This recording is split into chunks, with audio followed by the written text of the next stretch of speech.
JPS जी Samajwadi party के राष्ट्रीय प्रवक्ता आईपी सिंह राहुल गांधी पर सवाल खड़ा कर रहे हैं, कह रहे हैं कि रायबरेली तक आए और कुंभ स्नान नहीं किए।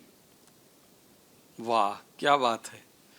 तो वो ये सवाल जो समाजवादी पार्टी के प्रवक्ता जी उसके लिए कर रहे हैं, तो एक बार उनको सवाल अपने राष्ट्रीय अध्यक्ष जी से भी कर लेना चाहिए कि इतना देर से कुंभ नहाने क्यों गए, कुंभ लोग ना जाए नहाने के लिए, इसका प्रचार प्रसार क्यों करते रहे। और मुझे लगता है कि ये दोहरा चरित्र ही इन पार्टियों को डुबाने का काम करता है। राहुल गांधी तो गलत ही हैं, समाजवादी पार्टी के लोग उनसे भी ज़्यादा गलत हैं। और आज धार्मिक आस्था का जो सनातन धर्म का सैलाब आया हुआ है, इसमें सभी विपक्षी दलों की विचारधाराएं खत्म हो जाएंगी। हमारा भारतीय जनता पार्टी का जो वैचारिक अधिष्ठान है वो आगे बढ़ेगा और हम जो भारत की अपनी सांस्कृतिक राष्ट्रवाद को आगे लेकर चल रहे हैं, मुझे लगता है कि बहुत से लोग इस विचारधारा के साथ जुड़ते हुए पूरे देश को हम आगे बढ़ाकर और विकसित भारत ही नहीं बनाएंगे, भारत को विश्व गुरु के पायदान पर सबसे ऊंचे पायदान बैठाने का काम। अखिलेश यादव ने स्नान किया, राहुल प्रियंका ने स्नान नहीं किया। समाजवादी पार्टी और कांग्रेस का यूपी में गठबंधन है, साथ में चुनाव लड़े, भविष्य में लड़ने की बात है, फिर भी इस तरह के सवाल है। अब ये सवाल उन्हीं से पूछे, आखिर ये आपस में क्यों करते सवाल, मुझे नहीं पता है। मुझे लगता है कि ये तो बाहर से तो हाथ मिला रहे हैं, लेकिन अंदर जो है इनके दिल नहीं मिले हुए हैं। और जब तक दिल नहीं मिलते हैं तब तक गठबंधन कोई चल नहीं सकता।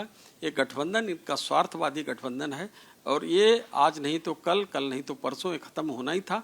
उत्तर प्रदेश पूरी तरीके से ख़त्म हो चुका है और जिस तरीके से दिल्ली में जिसको जिताने के लिए यहाँ से पूरी ओड़ी चोटी तक की समाजवादी पार्टी ने जोर लगा दिया, वहाँ भी चारों खाने चित केजरीवाल को करके चले आए।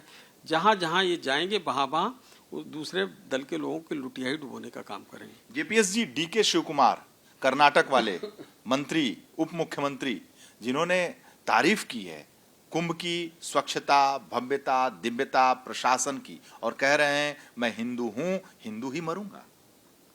अब ये मुझे लगता है कि ये आगे आने वाले समय में यही भाषा सभी लोग बोलेंगे। आज नहीं तो कल एमके स्टालिन भी यही बोलेंगे, ममता बनर्जी भी यही बोलेंगे, लालू प्रसाद यादव, तेजस्वी यादव भी यही बोलेंगे। पूरे देश के जितने विपक्षी दल के प्रमुख नेता हैं ये सब यही भाषा बोलने का काम करेंगे, क्योंकि उसके अलावा कोई रास्ता है ही नहीं। यही रास्ता है, यही रास्ता है और यही सही रास्ता है। और ये जो वैचारिक रास्ता जो भारत की सभ्यता संस्कृति रग रग में बसी हुई है, यहाँ पर किसी का डीएनए थोड़ी आप चेंज कर देंगे।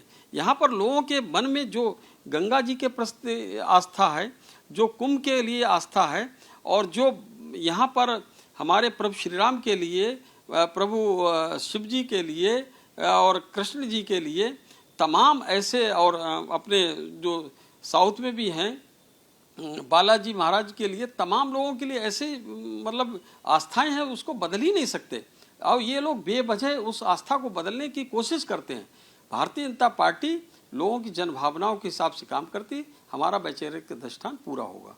जबकि सभी लोग कुंभ की सफलता की तारीफ कर रहे हैं, लेकिन मुख्य विपक्षी दल के राष्ट्रीय अध्यक्ष लगातार विरोध कर रहे हैं। आखिर ऐसा क्या है? मुझे यही नहीं समझ में आ रहा है कि ये लोग भारतीय जनता पार्टी का विरोध करते करते भारत का विरोध करने लगे, भारत की सभ्यता संस्कृति का विरोध करने लगे। और उन राष्ट्रीय अध्यक्ष जो प्रदेश के मुख्यमंत्री रहे हों, वो ये कह रहे हैं कि भारत कभी विकसित राष्ट्र नहीं बन सकता है, उत्तर प्रदेश कभी $1 ट्रिलियन की इकोनॉमी नहीं बन सकता है।